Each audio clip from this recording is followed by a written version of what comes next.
السلام عليكم. ايه الفرق بين التوبة الدينية والتوبة النفسية؟ ساعات كتير بنتوب، نكون بنعمل ذنب ونتوب، وبعد كده نلاقي نفسنا بنرجع للذنب ده تاني ونتوب ونرجع للذنب ده تاني. طبعا ربنا سبحانه وتعالى غفور رحيم، ولكن بيضايقنا ان احنا بنرجع للذنب. خلينا نفرق بين التوبة الدينية اللي هي شروطها الندم والاستغفار لله سبحانه وتعالى. المشكلة بقى ان احنا بنعمل ده فعلا، يعني بنتوب، بنقول ان احنا مش هنرجع للذنب ده تاني، وبنتوقف عن الذنب وبنتوقف عن كل متعلقاته، وبنستغفر ربنا سبحانه وتعالى وبنندم على الذنب ده وبنرجع للذنب تاني. وليه بنرجع للذنب تاني؟ لان في حاجة اسمها بقى التوبة النفسية، الجزء النفسي من التوبة. الجزء النفسي من التوبة ده يعني انا بشوف الذنب نفسه اثر عليا انا، ومدى جذور الذنب ده واصله لغايه فين عندي. حد بيعمل ذنب او عاده بقاله 20 سنه او 10 سنين، طبيعي جدا انه متسجل عنده في اللاواعي.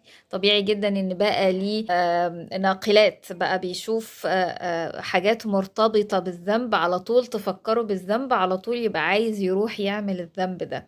طبيعي ان هو متأثر بمشاعر الذنب ده، كان بيديله دوبامين، الذنب ده كان بيحسسه بحاجات حلوة، الذنب ده كان بيخليه احساس معين عنده. بنحتاج بقى نشتغل على الجانب التاني اللي هو الجانب النفسي من الذنب بقى نفسه. احنا عملنا الذنب ده ليه اصلا؟ ايه الاحتياج اللي ورا الذنب ده بقاله قد ايه بيتعمل، واصبح عادة ولا لا؟ ايه الحاجات المرتبطة بالعادة؟ ايه الحاجات المرتبطة اللي بتخليه اول ما يحصل ابقى حاسس ان انا عايزة اروح اعمل العادة دي او الذنب ده؟ ازاي ابدل العادة، احط حاجة مكان حاجة؟ ازاي احساسي اللي كان بيحصل مع الذنب ده، الاحتياج اللي وراه ده، اوصل ليه ازاي، او اوصل اني اتعامل مع الاحتياج ده ازاي؟ ده الشغل النفسي على ايه التوبة، او ده التوبة النفسية، عشان اقدر اتوب عن الذنب، عشان اقدر احقق ان الانتكاسات ما تبقاش في الذنب متكرر. ازاي لغتي الداخلية وانا بتعامل، لو لا قدر الله حصل انتكاسة، وده وارد جدا لان الانتكاسة جزء لا يتجزأ من الشفاء.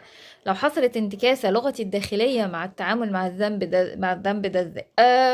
ده من الحاجات اللي بنشتغل عليها بشدة في تدريب رحلة النور، لأن ده من الحاجات اللي بتأثر على علاقتنا بربنا.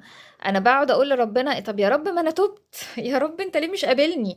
بنتخيل إن أنا عشان رجعت للذنب تاني، أو رجعت للعادة اللي أنا عايزة أبطلها تاني، يبقى ربنا مش قابلني أو ربنا مش عايزني. خير الخطائين التوابون، خير الخطائين. فده طبعا ده حديث عن سيدنا النبي صلى الله عليه وسلم. يبقى ازاي سيدنا النبي يقول ان هم خير الخطائين وربنا يبقى مش قابلني؟